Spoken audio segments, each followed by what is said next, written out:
तर यानंतरचं वक्तव्य देखील राहुल नार्वेकर यांनी केलेलं आहे। अनिल परब खोटं बोलतायत, घटना बदल ठाकरेंनी आयोगाला सांगितलंच नाहीये, आयोगाला उद्धव पक्षप्रमुख झाल्याचं देखील कळवलं गेलं नाहीये। राहुल नार्वेकर यांनी अनिल परबांची पिसं काढली।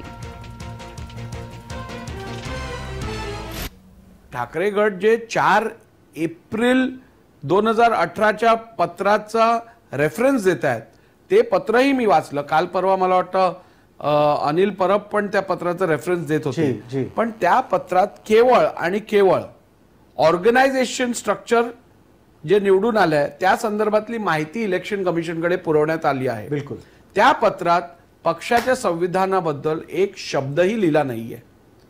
त्यामुळे एकतर मला इलेक्शन कमिशननी जे कळवलं आहे त्याच्या आधारावरतीच मला पक्षाच्या संविधानाविषयीचा निर्णय घ्यायला लागला। आणि नंबर 2, जर का इलेक्शन कमिशननी सांगितल्याच्या विपरीत जर का ठाकरे गटाचं काही म्हणणं होतं तर पुराव्यातनं तेही दिसून येत नाहीये।